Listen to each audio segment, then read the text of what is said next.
Армысыздар тыңдарман. Бүгін Абылайдың арғаталары туралы тыңдайтын боласыздар. Авторы Шәді Төре Жәңгірұлы. Тарих ат. Белгілі Абылай Сұлтан қазақ ханы, қаншасы патшалардың біледі оны.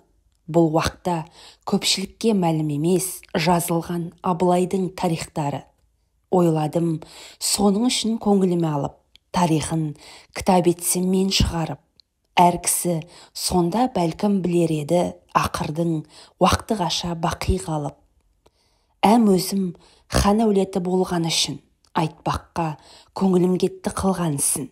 Мойнына баласының ләзім болар атқармас атасының әр жұмысын. Бұл жазған Абылай ханның тарихаты, 300-дің баласының хикаяты. Абылайдың заманындай дұшпандарын мұқатып көрген емес қазақ халқы. Әуелден айтылмаса қайсы біріс, ақырын оңай болмас жылдан біліс. Шыңғыстың хан ұғылы болғандығын бұл жерде ләзім еді мәліс қылыс. Жошы хан біреу еді 4 ұғылың, Шыңғыстан ажал жетіп өлді бұрын. Жошыдан 8 дейін бала туып, артынан хан көтерді Бату ұғылын. Бату хан заманында көп іс қылды, жұрт ашып, қосыменен тынбай жүрді. Русия пайтақыты Мәскеуді алып, хүкіміне Маларусь пен Польша кірді. Венгрия басып алды мемлекетін, Балқанның бағындырды тамам халқын. Албан мен Македония мүлкін алып, Адыраттың теңізіне барды жақын. Батудың жұрт алмақтан көңілі тынып, дүниеден өтіп кетті мәңгі жүріп. Бөркедеп ат қойылған жошы оғлы хан болды, Батудан соң таққа мініп. Көңіліңе дос тұтарды ислам дінін, ойларды кәлима айтып кірмектігін. Оңаша бір ғалымды шақырып ап, сұрайды сауал етіп діннің сырын.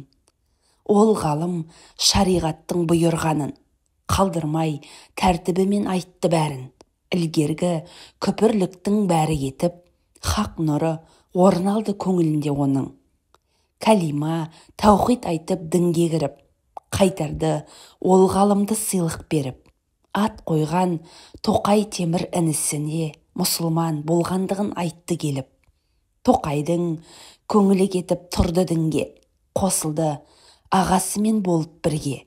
Алла бір, Мұхаммед хақ пайғамбар деп, шағадат кәлимасын алды тілге. Шыңғыстың бар әулеті дінге кірді. Әуелі Тоқай Темір Бөрке еді.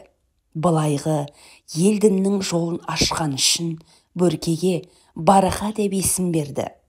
Бұл сөздің мағынасы бар біздің тілде, айтылар халық аузында осы күнде. Ханымыз хақ жолына кіргендіктен береке деп айтады кірсе дінге. Халқына түсіндірді хақтың дінін, дінге енді қанша адамдар алып тілін. Кейінгі өзбек ханның заманында мұсылман болған еді бәрі мұның. Жошының әулетінің тұрған жері Дон, Еділ, Болғар, Қырым, Кавказ еді. Жетісу, Семей, Торғай, Ақмоламен бір шеті Хиуа, Бұхар мүлкі дерді. Үкіміне біреуінің тұрмай қарап, әрбірі хан болуды қылды талап. Тақ үшін бір-бірімен дұшпандасып, ажырасып кетпегіне болды сәбәп. Жазылған баршасының тарихы бар, өзінің әулеттері біліп тұрар. Жошының Тоқай Темір атты ұғлы өзіне тиген елге хандық құрды. Дүниеден Тоқай Темір өткеннен соң, өз темір орнын басып таққа мінді. Дүниеден өткеннен соң өз темір хан болды, оның ұғлы Томған болып. Одан соң Құтлық Темір хандық құрған. Одан соң Әлі Темір хандық етті.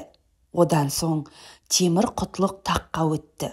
Одан соң Мұхаммед хан патша болып. Одан соң Жақып сұлтан қолы жетті. Одан соң Шуақ сұлтан таққа мінді. Оның да маңғышылыққа үкімі жүрді. Одан соң Махмұд сұлтан билік құрды, хан болды Дінмұхаммед Бұхараға. Одан соң Жанмұхаммед хан болды әне. Одан соң Иманқұлы Дәурен сүріп. Одан соң Абдулла хан болды және. Одан соң Нұрмұхаммед хан болды кез. Одан соң таққа отырды Абдулазиз. Одан соң Субхан құлы патша болса, одан соң орнын басты Абул-Файыз.